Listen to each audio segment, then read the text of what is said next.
역대상 4장 9절로 10절까지 말씀입니다. 우리 시간 한 목소리로 합독하도록 하겠습니다. 야베스는 그의 형제보다 귀중한 자라. 그의 어머니가 이름하여 이르되 야베스라 하였으니 이는 내가 수고로이 낳았다 함이었더라. 야베스가 이스라엘 하나님께 아뢰어 이르되 주께서 내게 복을 주시려거든 나의 지역을 넓히시고 주의 손으로 나를 도우사 나로 환난을 벗어나 내게 근심이 없게 하옵소서 하였더니 하나님이 그가 구하는 것을 허락하셨더라. 아멘. 제가 수요일 오후부터 갑자기 목이 쉬고 나가가지고 오늘 목소리가 좀 거친데 양해해 주시기를 부탁을 드리고, 그럼에도 불구하고 하나님께서 오늘 저와 여러분에게 오늘 예배와 오늘 말씀을 통해서 하실 일이 있음을 믿습니다. 우리가 지금 서 있는 자리에서 우리는 최선을 다해 예배할 것이고, 우리가 살아있는 곳에서 끝까지 주님을 바라볼 것입니다. 잠시 기도하겠습니다. 하나님, 우리의 삶의 이야기들이, 크고 작은 이야기들이 계속해서 지나가고 있습니다. 그 모든 이야기들 속에서 믿음의 주여 온전케 하시는 이인 예수 그리스도를 더욱더 붙잡고 승리하고 또 결국 이기는 우리 모든 예배자 되게 하시고, 오늘 전하여지고 함께 나눌 이 선포되어지는 말씀이 그런 우리의 믿음을 북돋우는 귀한 능력 되게 하옵소서. 예수 그리스도의 이름으로 기도드렸습니다. 아멘. 하나님이 살아계십니다. 믿으십니까? 하나님이 살아계시다는 뜻은 어딘가에서 숨쉬고 계시다는 뜻이 아니고 자신의 뜻과 자신의 의지를 가지고 여러분의 삶에 개입하고 계시다는 뜻입니다. 믿으십니까? 그럼 다시 한번 고백할까요? 하나님이 살아계십니다. 다시 한번, 하나님이 살아계십니다. 그렇다면 우리가 믿음으로 먼저 고백해야 될 것이 있습니다. 여러분의 과거와 여러분의 오늘과 여러분의 내일에 있을 모든 일에 하나님의 뜻이 있었고 지금도 있고 앞으로도 있을 것이다. 여러분, 그 사실도 믿어지시기를 원해요. 그리고 그 과정에서 하나님은 자신의 뜻을 이루어가기 위해 여러분의 삶에 구체적으로 개입하십니다. 그리고 개입하신 하나님께서 무엇인가 자기가 작정하였던 뜻이 이루어질 때까지 우리에게는 그때그때 하나님의 허락이라는 것이 떨어집니다. 하나님이 허락하시지 아니하시면 어떤 일도 일어나지 않습니다. 천부 하나님께서 허락하지 아니하시면 참새 한 마리도 이 땅에 내려앉는 법이 없다 하셨습니다. 그리고는 하물며 너희에게 일까 보냐 얘기하셨죠. 그러니 여러분, 하나님께서는 자신의 뜻을 이루어 가시기 위해서 때로는 허락하시고 때로는 허락하지 아니하십니다. 하나님 허락하시면 일이 생기고 하나님 허락하시면 일이 됩니다. 오늘 우리가 읽은 본문은 야베스의 기도라고 하는 책과 더불어서 유명해진 구절입니다. 이 구절이 유명해진 것은 내게 복을 주시려거든 나의 지역을 넓혀 주옵소서 라고 하는 기도가 많은 분들이 내가 품고 기도할 만한 것이다 이렇게 느껴졌었기 때문입니다. 여러분, 기왕이면 이런 복도 받으시기를 바랍니다. 그런데 단순히 땅에 대한 축복을 넘어서서 여러분의 영적인 유산, 품고 사는 비전, 그 고상함과 열정까지 넓어지는 그 은혜가 된다면 일평생 여러분들이 사모하며 붙잡고 살 만한 구절이 될 것입니다. 부동산뿐 아니라 사업이나 지식이나 인간관계의 지역이 넓어지고, 기도의 지역이 넓어지고, 비전의 지경이 넓어지고, 헌신의 지경도 넓어지는 일이 여러분에게 큰 축복으로 주어지기를 주님의 이름으로 축복합니다. 이 모든 일들은 하나님의 허락 가운데에 일어나는 일이다 말씀드렸습니다. 그렇다면 하나님께서 허락하시기 전까지는 어떤 일이 있을까요? 여러분에게 하나님께서 허락하시기 전까지는 기다리는 것입니다. 길던 짧던 기다리는 일이 있습니다.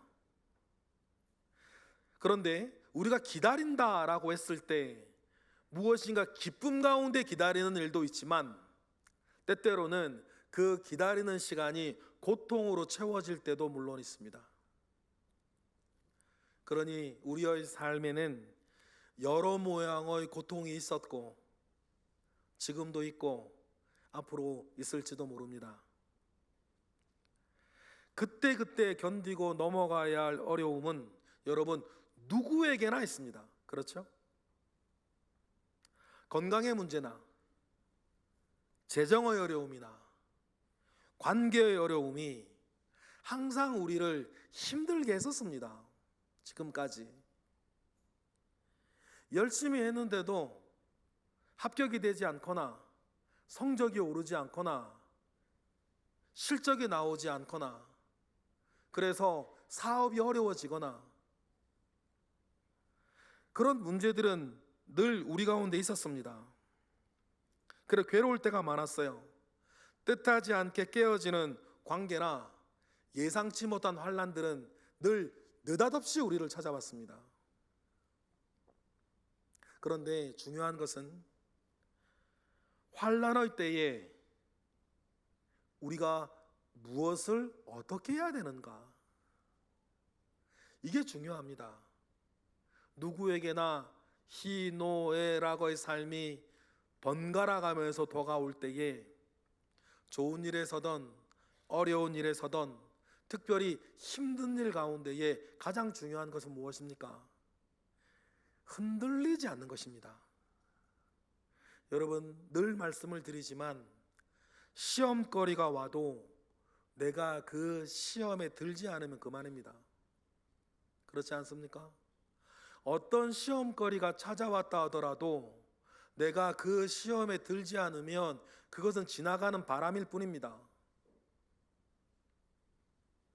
그러니 우리가 어떤 고통이나 어떤 환난이 찾아온다 할지라도 시험에 들지 않고 흔들리지 않는, 바다가 넘쳐나고 땅이 흔들리는 시험거리가 온다 할지라도 흔들리지 않는 것이 중요한데, 이 마음을 고백하였던 시편 46편의 기자는 다음과 같이 이야기하고 노래했어요. 읽어볼까요? 시편 46편 2, 3절 시작. 그러므로 땅이 변하든지 산이 흔들려 바다 가운데 빠지든지 바닷물이 솟아나고 뛰놀든지 그것이 넘침으로 산이 흔들릴지라도 우리는 두려워하지 아니하리로다. 할렐루야. 여러분, 우리가 그러한 모든 일들 속에서도 두려워하지 않을 이유, 그래서 흔들리지 않을 이유, 시험에 들지 않은 이유가 단 하나가 있다면 그건 무엇 때문입니까? 하나님이 살아계시기 때문입니다. 여러분, 이 사실이 오늘 이 순간 더 크게 믿어지시기를 원해요. 하나님이 살아계시기 때문입니다. 그것이 우리의 믿음이에요. 그래서 시편 46편의 기자도 바닷물이 넘치고 땅이 흔들리고 모든 것이 무너지는 상황 가운데에서도 내가 두려워하지 않겠다, 그래서 시험 들지 않겠다 라고 말할 수 있는 이유는 그가 하나님을 알고 하나님을 믿기 때문인데, 그는 하나님을 어떻게 알고 어떻게 믿고 있냐? 그 바로 앞 1절을 보니까 이렇게 고백을 해요. 다 같이 시작. 하나님은 우리의 피난처시요 힘이시니 환난 중에 만날 큰 도움이시라. 할렐루야. 이 믿음을 여러분의 능력으로 삼으시기를 바랍니다. 그러하면 주 안에서 그리하면 하나님 안에서 흔들리지 않습니다. 남들이 보기에 좋은 일이든지 나쁜 일이든지 먼저 흔들리지 않으면 우리는 그 흔들리지 아니하는 그 반석 위에 다음의 말씀들을 이젠 받을 수가 있어요. 어떤 말씀들이에요? 예를 들어 이런 거죠. 고린도전서 15장 58절 보니까 다 같이 시작. 그러므로 내 사랑하는 형제들아 견실하여 흔들리지 말고 항상 주의 일에 더욱 힘쓰는 자들이 되라. 이는 너희 수고가 주 안에서 헛되지 않은 줄 알미라. 먼저 흔들리지 않는 게 먼저고, 흔들리지 않는 사람은 뭐 할 수 있는 거예요? 주의 일에 힘쓰는 사람이 될 수 있는 거예요. 그런데 우리가 참 연약해서 환난이 계속되고 어려움이 계속되고 내가 간절히 원하는 바가 잘 이루어지지 아니하면 우리가 가져야 할 이 믿음이 때때로 업신여겨질 때가 있어요. 기도하는 것이 무의미하게 느껴지기도 합니다. 영적인 것의 가치가, 영적인 것의 능력이 믿는 이들 가운데에서도 인정되지 못할 때가 있어요. 이게 해서 뭐하나, 이런다고 뭐가 바뀌나, 이런 마음이 자꾸만 우리 속을 찾아온다는 거죠. 여러분, 이런 마음을 믿는 사람을 나락으로 떨어뜨리는 몹쓸 출발점들이에요. 그래서 우리의 믿음이 차지해야 하고 있어야 할 자리가 비워지고 빈자리가 되면 그 빈 곳은 가만히 그냥 텅 빈 공간으로 남는 게 아니라 세상의 것이나 육적인 것이 반드시 그 자리를 대신 채우게 되어 있습니다. 하지만 여러분, 우리가 어떠한 때라도 명심해야 될 것이 있습니다. 우리는 눈에 보이는 이 세상만 붙잡고 사는 사람이 아니라는 사실이에요. 눈에 보이는 그 너머의 것, 더 높은 것을 우리는 바라보며 사는 사람들입니다. 이 사실을 잊으면 우리 믿는 이들은 이상한 사람이 돼요. 영생을 가지고 사는 사람이 이 땅의 것에 취해서 이 땅의 것만을 바라보고 이 땅에서 일어나는 그 눈에 보이는 일로만 모든 것을 판단하고 살면, 그러면 우리의 믿음은 뭐고 우리의 복음은 도대체 무엇입니까? 그러니 성경은 우리에게 분명히 다음과 같이 권면해요. 고린도전서 15장 19절 시작. 만일 그리스도 안에서 우리가 바라는 것이 다만 이 세상의 삶뿐이면 모든 사람 가운데 우리가 더욱 불쌍한 사람일 거다. 여러분, 이 말씀도 확실히 믿어지는 은혜가 오늘 이 자리 우리 모두에게 있기를 바랍니다. 우리는 여러분 더욱 고상하고 영원한 것을 위해 사는 사람이에요. 그렇다면 지켜져야 할 것이 있습니다. 모든 것이 주 안에 있다는 사실이 인정되는 거예요. 그러니 여러분, 자랑할 것이 있어도 주 안에서 하시고, 자기도 주 안에서 사랑하시고, 가족 사랑도 주 안에서 하시고, 교회 사랑도 주 안에서 하시고, 나라 사랑도 주 안에서 일어나는 일입니다. 우리의 모든 것은 주 안에서 해석되고 주 안에서 이해되고 주 안에서 행해져야 한다는 사실들을 꼭 기억하시기를 바랍니다. 주 안에 있을 때에 우리는 하나님의 뜻도 하나님의 허락도 사모하며 살게 됩니다. 사모하며 하나님의 기뻐하시는 일을 하려고 하게 돼요. 여러분, 이것이 신앙생활을 하고자 하는 그리스도인의 기본 중에 기본인 마음 아니겠습니까? 데살로니가전서 4장 1절과 같은 마음이죠. 읽어볼까요? 다 같이 시작. 그러므로 형제들아, 우리가 끝으로 주 예수 안에서 너희에게 구하고 권면하노니 너희가 마땅히 어떻게 행하며 하나님을 기쁘시게 할 수 있을지를 우리에게 배웠으니 곧 너희가 행하는 바라 더욱 많이 힘쓰라. 무엇을 힘쓰라고요? 어떻게 하면 내가 하나님을 더욱더 기쁘게 하는 사람이 될 것인가에 대한 그 일에 힘쓰라는 것이에요. 이 마음이 잃어버려지면 여러분 그때부터는 우리가 이상한 사람이 돼요. 우리가 무엇을 주 안에서라고 선그어 말한다면 반대로 또 뭐라는 거예요? 주 밖에 있는 것도 있다는 뜻이 돼요. 그래 우리가 복 얘기를 오늘 하고 있는데, 그러면 복도 주 안에 있는 복이 있고 복이라고 불려지는 것들도 주 밖에 있는 것들도 있다. 그것은 예수 그리스도를 믿는 신앙심 안에 있는 복이 아니라 사람이 기본적으로 종교심 안에서 추구하고 바라는 그런 종교심이 우리에게 바라게 하는 복도 있어요. 우리나라 인구의 51%가 무신론자라 그러고 우리나라 인구의 49%가 유신론자라 그럽니다.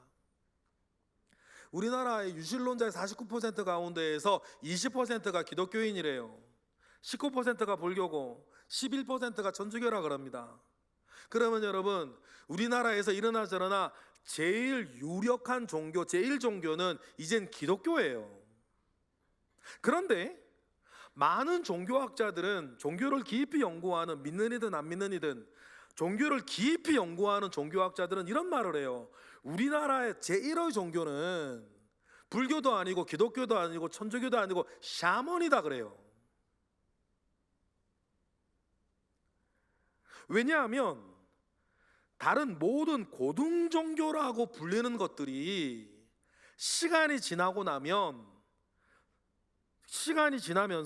점이나 무당이나 굿하는 거나 구복하는 거나 개인의 복만을 추구하는 샤머니즘에 자꾸 물들어가고 오염되기 때문이에요. 우리나라의 종교들도 마찬가지. 여러분 절에 가보세요. 불교가 지향하는 원래 가치가 있어요. 그렇죠? 그런데 절에 가보면 무당집하고 다를 게 없어요. 조상신을 모시는 유교나 그런 사당이나 사원을 가보세요. 무당의 것들하고 다를 게 없습니다. 모양만 그런 게 아니라 그 안에서 그들이 관심을 가지고 행하고자 하는 것도 마찬가지예요. 절에 가서 삼천번제하는 삼천배를 드리는 사람이 어떤 고상한 가치를 위해서 삼천번제 하시는 것 본 적 있으세요? 그렇지 않아요. 다 자기 복 때문에 하는 거 아닙니까? 자기 문제 해결하고 자기 잘 되기 위해서 그런 일들을 해요. 그러니 본연의 자기들이 가지고 있는 가치들을, 예를 들어 석가는 물을 이야기하는데 유를 위해 삼천번제 하는 거예요. 원래 불교가 그런 게 아니란 말이에요. 그런데 이상해요. 우리나라에만 들어오면 어떤 것도 그렇게 변해버린다는 거예요. 그러니 우리나라의 제1의 종교는 샤머니즘이라고 종교학자들이 말하는 이유가 타당하죠. 그러면 어떤 의미에서 우리 그러면 기독교는 어떻습니까? 이 땅에서의 복만을 기원하는 기복신앙이 기독교를 망치는 원인 중의 원인이라고 오래전부터 사람들은 말해오고 있었어요. 이를 신학화해서 이런 걸 번영신학이라고 말을 해요. 여러분, 번영신학은 온 교회를 병들게 하고 신앙을 세속화시키는 첫 번째 원인이에요. 번영신학이 무엇입니까? 이 땅에서 돈 많이 벌고 성공하고 건강하고 오래 살고 높은 지위에 오르는 그것이 하나님의 복이라고 가르치는 신학이에요. 물론 우리가 육적인 행복을 누리며 사는 것을 죄악시할 필요는 없어요. 그러나 우리의 모든 관심사, 내 모든 판단 기준, 나를 생각하고 내 주변 사람들을 생각하고 판단하고 할 때에 모든 기준을 그것으로 가지고 와서 부자가 되면 복 받았다 그러고, 가난하면 복 안 받았다 그러고, 성공하면 복 받았다 그러고, 실패하면 저주 받았다 그러고, 어느 목사님이 병들면 은혜 안 된다 그러고, 모든 것들이 이 세상의 가치 안에서 판단되어지고 재단되어지고 해석되어지고, 그러면 여러분, 교회의 순수 복음이 우리에게 말하는 것이 이 땅에서 부자가 되고, 이 땅에서 오래 살고, 이 땅에서 성공하고, 이 땅에서 건강하고 화목한 가정을 이루는 것 전부 다라면, 바울은 어떤 사람인 거예요? 베드로는 어떤 사람이죠? 예수님은 어떤 분이세요?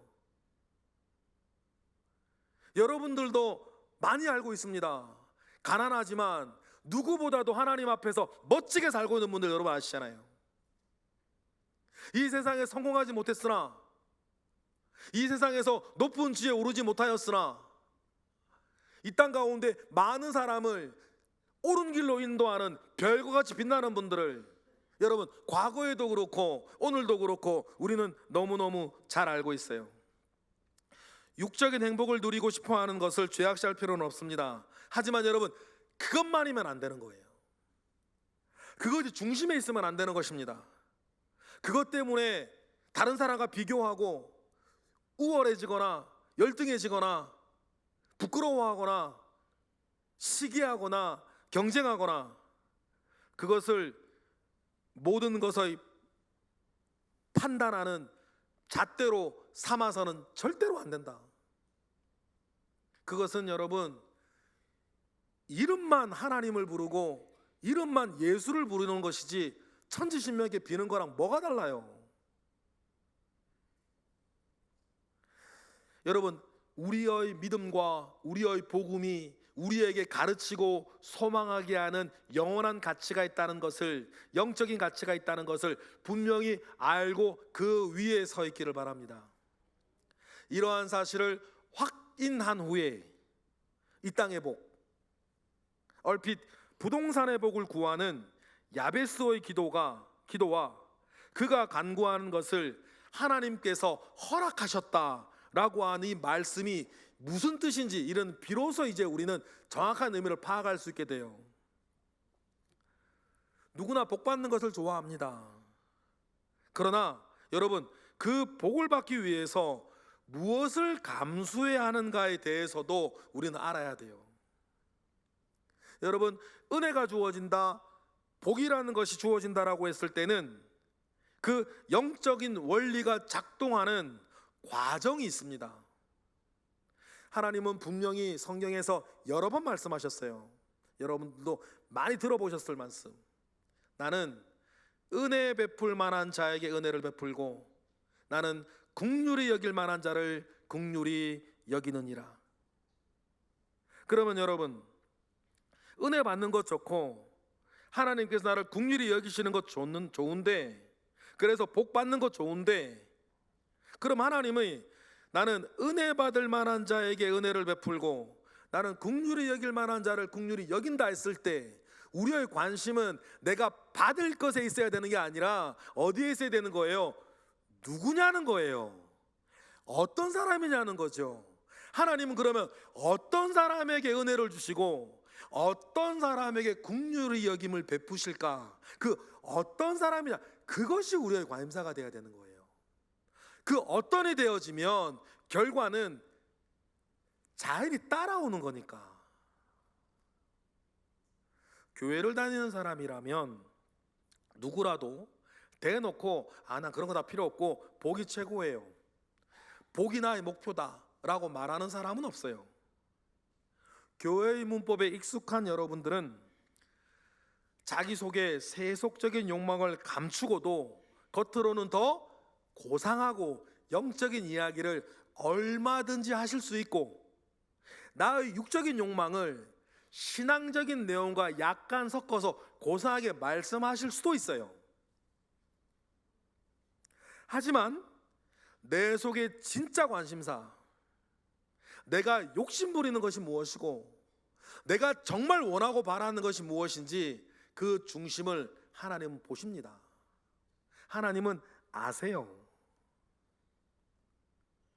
그러니 여러분, 이 시간 우리가 그 어떤 사람이 되어진다라 했을 때, 그게 중요하다라고 했을 때 제일 먼저 우리가 받아야 되는 것은 뭐냐면 나의 욕심이 거룩해지는 거예요.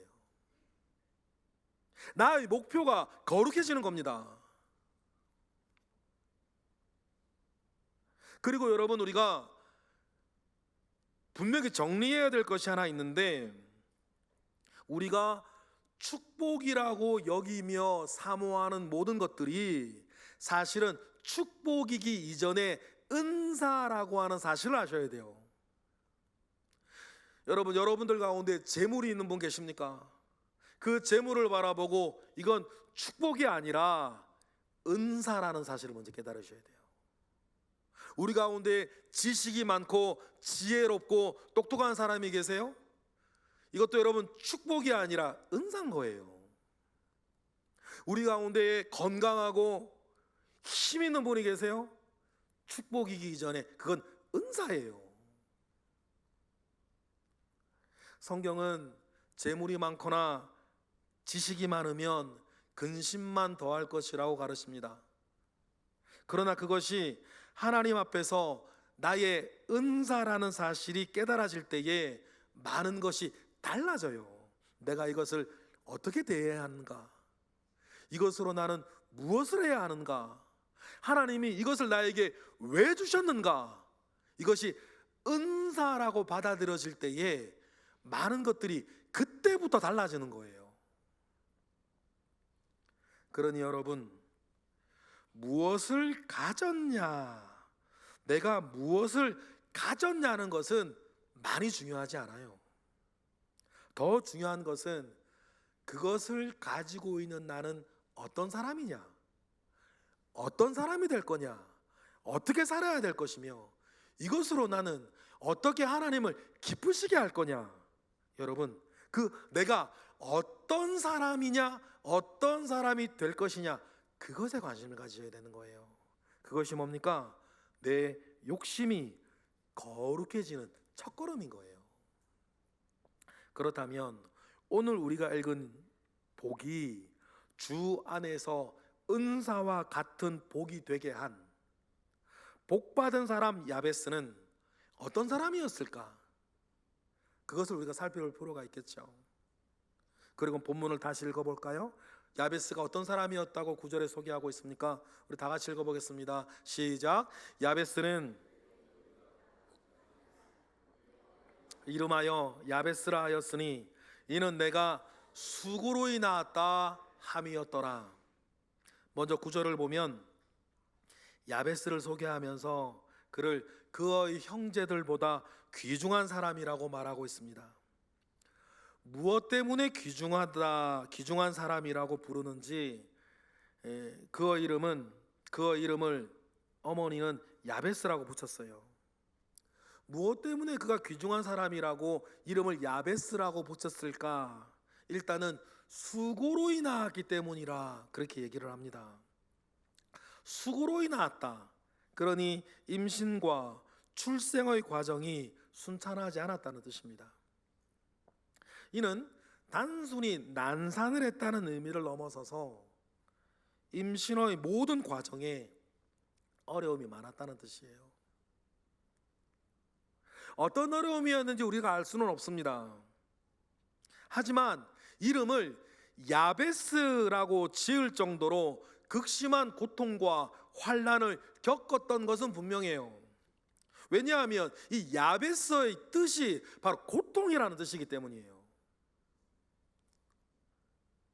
그리고 이름은 그 사람의 인생을 대변하고 있는 성경의 전례들을 보아 야베스는 태어날 때뿐만 아니라 성장 과정이나 이후의 삶에서도 다른 사람들은 잘 겪지 않았을 심한 고통과 환난을 지나온 사람이 분명해요. 중요한 것은 야베스는 그 모든 환난과 고통을 거쳐 모든 사람들에게 존귀한 자라 인정받았다는 사실입니다. 여러분, 존귀한 사람은 그냥 되는 것이 아니라 모종의 과정이 있습니다. 그리고 그 대부분의 과정엔 고통이라는 것이 채워질 때가 많아요. 여러분도 마찬가지입니다. 이런 류의 이야기들을 할 때 여러 고통과 어려움을 딛고 성공하고 유명하고 1인자가 된 사람들의 이야기는 참 많이 있는데, 그 중에서 제가 참 잊혀지지 않은 한 컷이 있는데, 세계적인 발레리나 그 강수진 씨의 발사진이었어요. 여러분 한 번은 보셨을 거예요. 그 발을 이렇게 보면서 그 예쁜 그 아가씨 그 발이 얼마나 이지경이 되었던지, 그가 걸어왔던 시간이 그대로 고스란히 그 발에 담겨 있더라고요. 그러고는 그분의 책을 읽은 적이 있어요. 연습을 너무 많이 해서 막 너무 아파서 발을 디딜 수조차 없을 때, 정말 너무 아파 발을 땅에 디딜 수조차 없을 때 다음 날이 공연이래요. 그런데 다음 날 공연을 해야 되는데 발을 디딜 수조차 없는 거예요. 그러니까 그분 이런 얘기가 나와요. 토슈즈 안에 돼지고기를 사다가 채워놓고 그 위에서 서서 공연을 했다는 이야기를 들으면서, 야, 이러한 고통을 거쳐서 그런 세계적인 발레리나가 되는구나 라는 생각해 봤습니다. 여러분, 이러한 일들 뿐이겠습니까? 영적으로도 마찬가지입니다.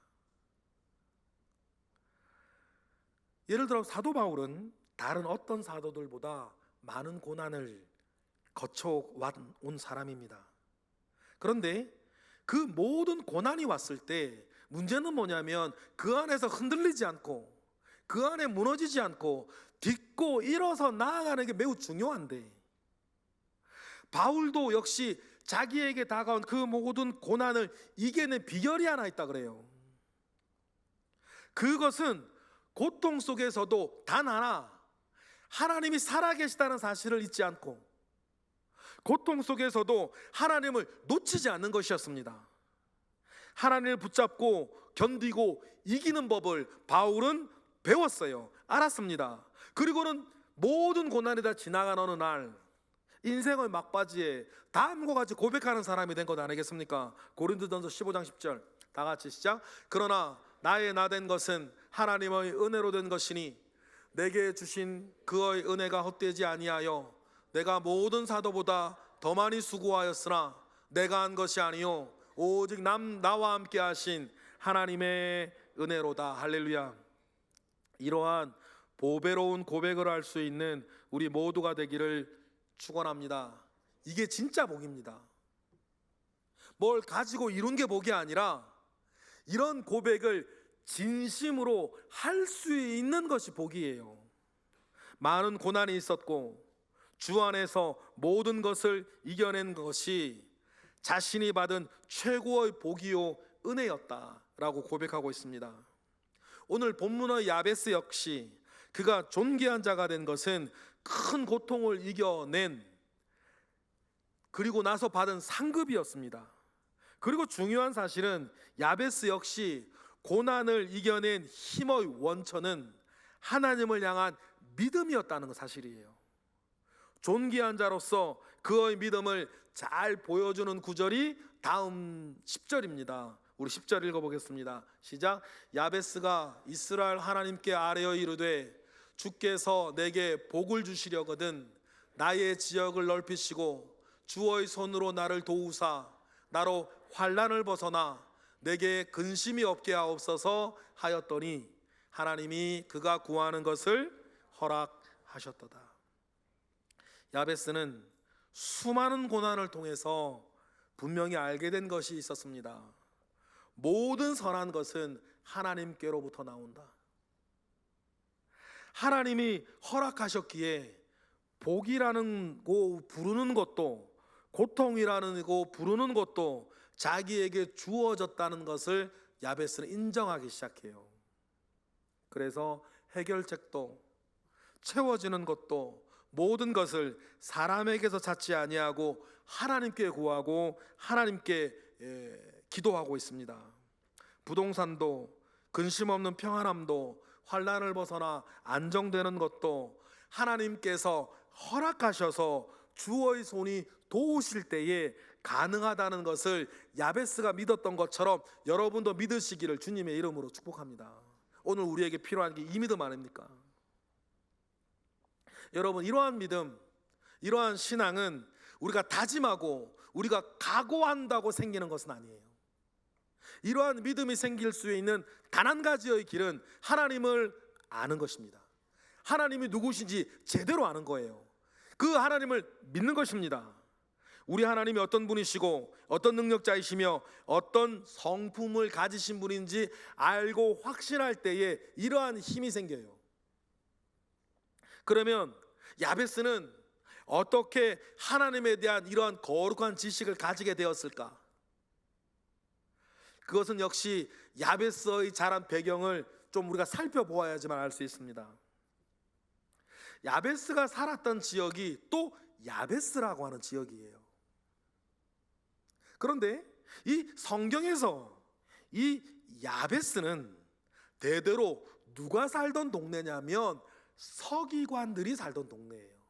개인 족속이었던 야베스가 살던 그 야베스를 소개하는 그 본문을 읽어볼게요. 역대하 2장 55절 시작. 야베스에 살던 서기관 종족 곧 디락 종족과 시므앗 종족과 수갓 종족이니 이는 다 레갑 가문의 조상 함마색에서 나온 겐 족속이었는데 이 겐 족속 사람이 야베스였고 야베스는 또 재미있게 야베스에 살았어요. 그러면 야베스의 직업이 무엇이었을까요? 야베스의 직업은 서기관이었을 가능성이 굉장히 높아요. 서기관이 뭐 하는 사람이죠? 복사기가 없던 인쇄기가 없던 시절에 하나님의 말씀이 끊어지지 아니하고 후대에 전해지도록 한자 한자 옮겨 쓰던 사람을 서기관이라 그러지 않습니까? 그래서 필사하여서 하나님의 말씀을 한자 한자 필사하여서 남겨두는 것을 업으로 가지고 있는 사람들이 서기관이었어요. 그러니 이 서기관들은 자연스럽게 하나님의 말씀에 친숙하고 하나님의 말씀을 통해서 하나님이 어떤 분이신지를 더 많이 알 수 있는 기회를 가진 그 특권을 가진 사람이 이 서기관이었어요. 야베스에게는 하나님에 대한 신비한 지식이 늘 자기 가까이에 있었습니다. 그리고 유대 전승에 의하면 야베스는 당시에 유명한 율법학자였다 그래요.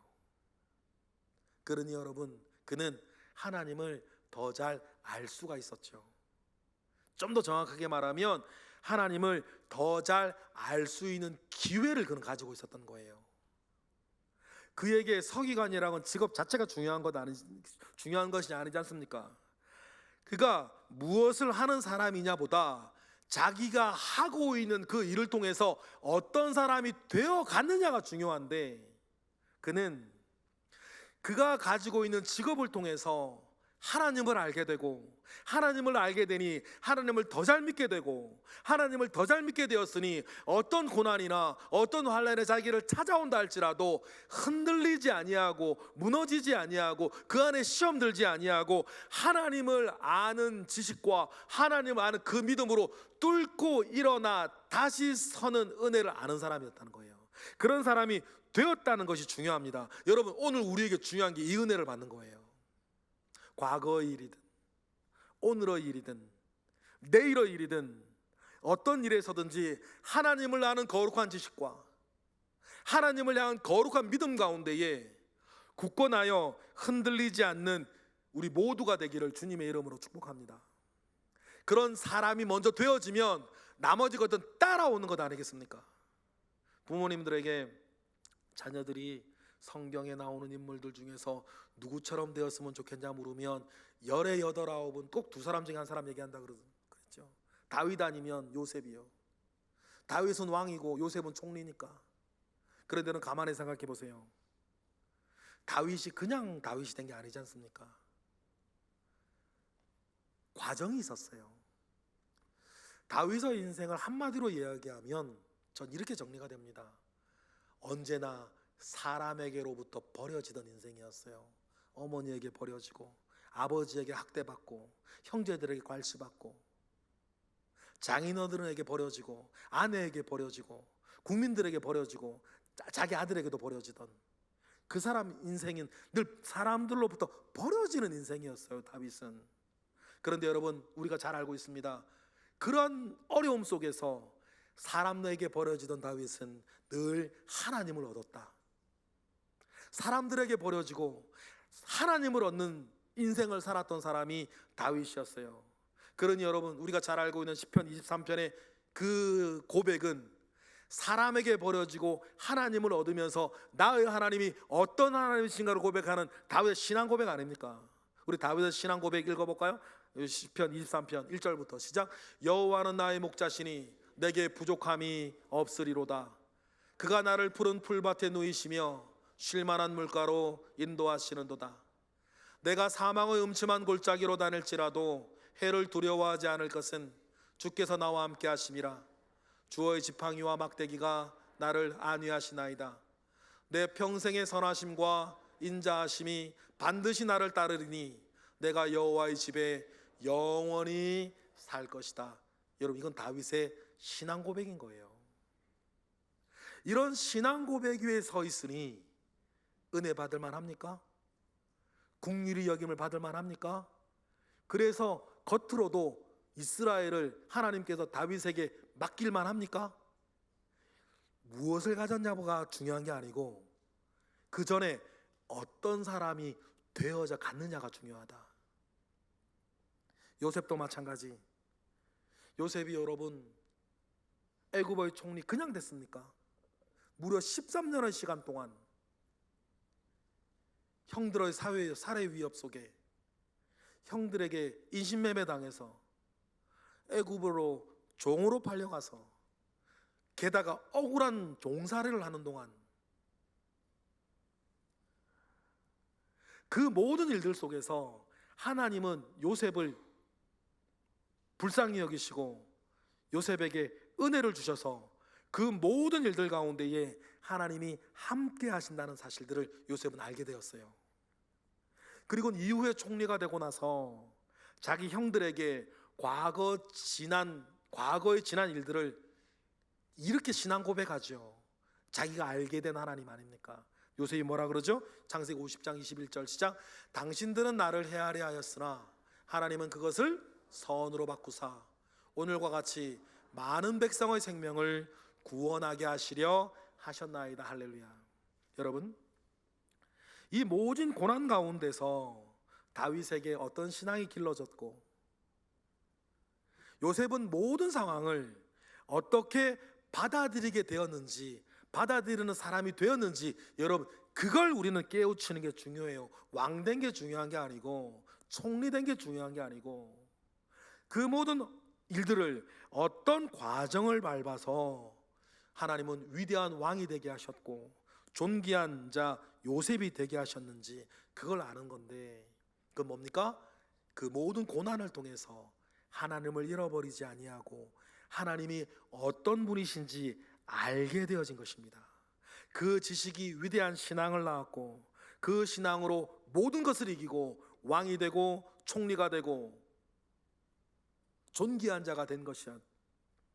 그러니 여러분, 자녀들이 다윗처럼, 자녀들이 요셉처럼 되기를 원하는 꿈이 있는 사람은 가장 먼저 자녀들이 뭘 해야 된다? 하나님을 알게 해야 된다. 오늘 본문의 주인공 야베스도 마찬가지입니다. 하나님께서 오늘 본문을 우리에게 전해지게 하시고 우리를 하여금 함께 읽게 하신 이유가 무엇이겠습니까? 그것은 우리도 그렇게 되라는 하나님의 부탁이에요. 어제도 오늘도 내일도 각종 어려움들이 영육간에 우리에게 있을 것입니다. 답답한 일이 지금 있으세요? 아니면 죽을 것 같은 고난 가운데 있으십니까? 도무지 길이 보이지 않으세요? 여러분, 그때일수록 더욱더 하나님을 붙잡으세요. 하나님의 말씀을 사랑하십시오. 그래야 살고 그래야 이길 수 있습니다. 지금의 고통을 잘 이겨내면 하나님께서 연단된 자에게 주실 상이 있다는 것을 기억하십시다. 그래서 우리가 잘 아는 말씀, 로마서 이 말씀이 우리가 잘 알게 되고 가슴에 품고 있는 말씀 중에 하나 아닙니까? 로마서가 그래서 뭐라 그럽니까? 시작. 다만 이뿐 아니라 우리가 환난 중에도 즐거워하나니 이는 환난은 인내를, 인내는 연단을, 연단은 소망을 이루는 줄 알미로다. 할렐루야. 그러니 여러분, 모든 이런 과정이 있습니다. 고난이라는 과정을 건너뛰고 무엇인가를 이룰 수는 없어요. 다이아몬드 이야기가 있지 않습니까? 다이아몬드는 숯을 1700도로 가열하면서 5기압으로 압축시켜야 된다 그래요. 1700도는 1700도인데 5기압이 대체 뭘까? 5기압이 이런 거라 그래요. 5기압으로 압축시킨다는 것은요, 제가 계산을 해보니까 딱 우리 교회 건물을 콩알만큼 압축시키는 힘이 5기압의 압축이래요. 그러면 여러분, 그냥 있으면 숯이 되는데 그 숯을 1700도로 가열하면서 5기압으로 짓눌러야 다이아몬드가 나온다라고 하면, 다이아몬드도 그냥 된 게 아니라 그 모든 뭐가 있었다? 과정이 있었다. 그러니 여러분, 혹시 오늘 여러분에게 어떤 고난이나 고통이나 환난이 지금 있다면 그것을 헛되이 보내지 말고 하나님께 더 가까이 나아가고 하나님을 알게 되고 하나님을 믿게 되고 하나님을 붙잡게 되는 양약으로 삼으시기를 바랍니다. 그를 위해서 오늘의 고난이 나를 빚어가도록 하나님께 가슴을 내어드립시다. 주 안에서 나의 주 나의 하나님을 바라보고 끝까지 흔들리지 말고 믿음의 길을 걸어가시면 하나님 약속하신 바 나는 은혜 베풀 만한 자에게 은혜를 베풀고 나는 긍휼히 여길 만한 자를 긍휼히 여기실 때, 나를 그렇게 여겨주실 때 뭐가 됩니까? 하나님이 허락하시는 것입니다.